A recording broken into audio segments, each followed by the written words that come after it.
Yeah.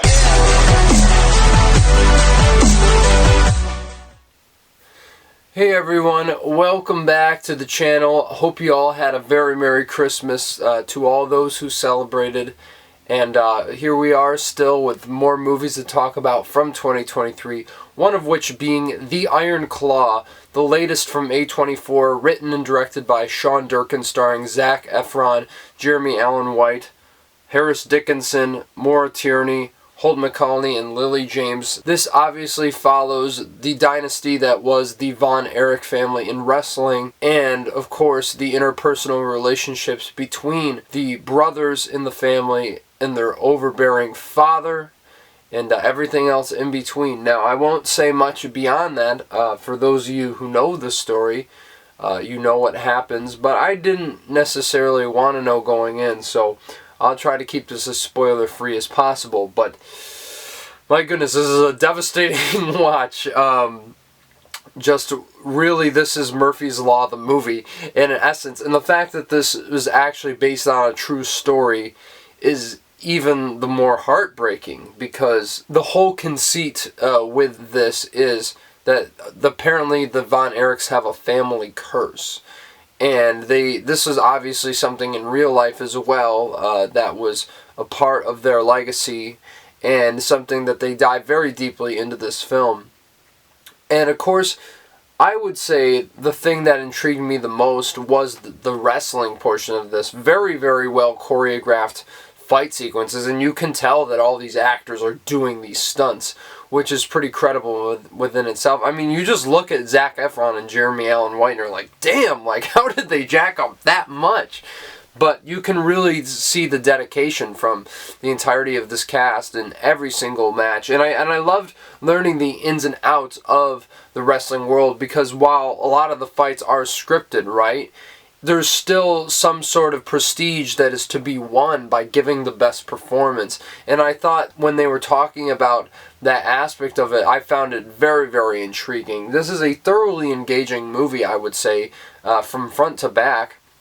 And I think a lot of that has to do with the characters and the actors themselves. I mean, the guys who play the four brothers are great. Jeremy Allen White obviously been really blowing up recently between The Bear and this, and I thought he was quite phenomenal. Harris Dickinson turns in quite a great performance. You know, last time we saw him was in Triangle Sadness, but here I think is probably his best work that I've seen him in to date. And I really love the relationship that he, as David, has with his older brother Kevin, played by Zac Efron here. And I thought they had some of the best chemistry in the entire film. Holt McCallany, as the patriarch of the Von Erich family, is really, really good. I mean, this guy, it's very interesting because this movie doesn't necessarily paint him as a two-dimensional villain or whatever. They really treat him like a real person, as despicable as a lot of the things he does are. It kind of unveils itself later on, slowly but surely, this unraveling thread that is this family. And I absolutely love his work here.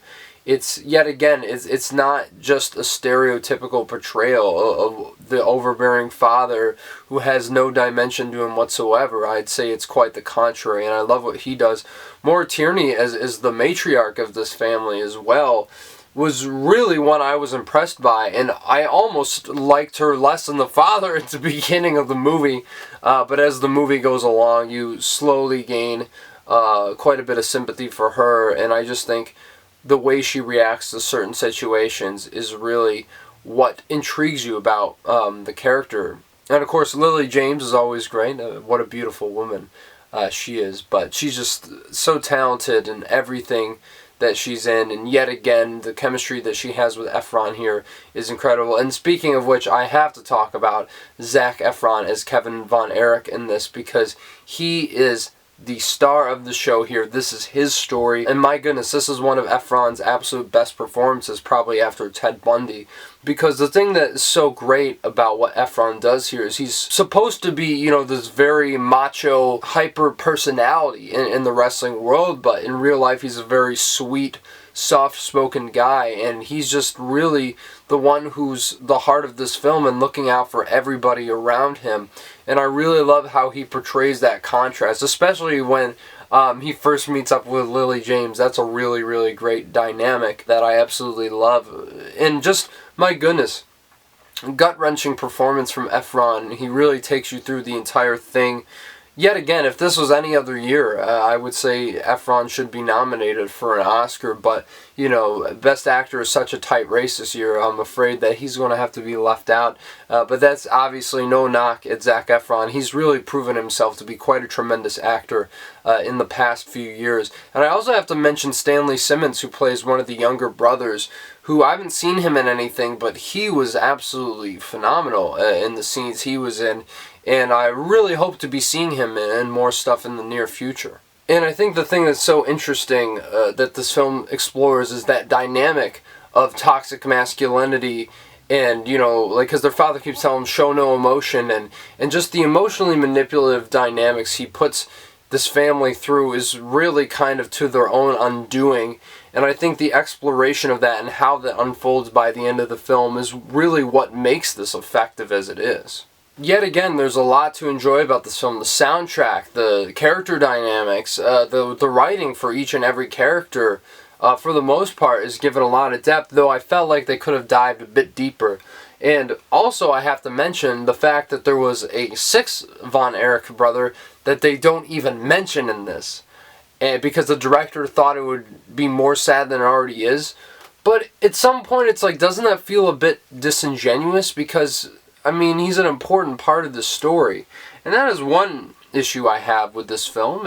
And look, Sean Durkin is a good director. You know, the film looks nice. It certainly has its fair share of really, really intense and great moments. But I feel like this is told in a very, very straightforward way, which isn't bad, but the script doesn't really have the tact to it like something like Poor Things. You know, that structure that I'm quite huge on, and that's fine for what this, you know, story is.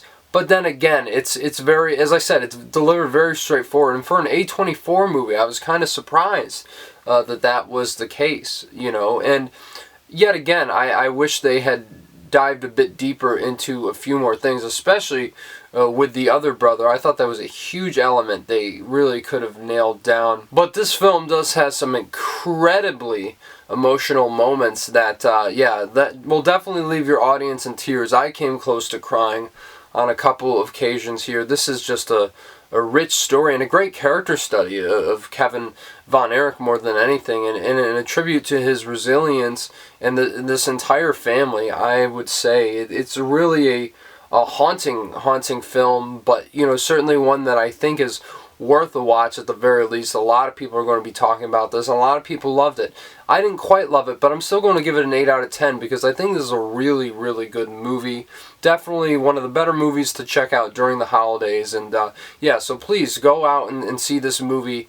You're not going to want to miss it for sure. And yeah, let me know what you thought about the Iron Claw down in the comments below. And smash the like button. Subscribe to the channel.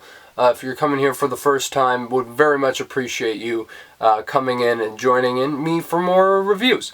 And of course, there's going to be a lot more movies I want to review this week, like The Color Purple, which I'm beyond excited to see, as well as Ferrari, and maybe a couple of other things. We'll have to see how the week plays out, what comes to my theater and whatnot.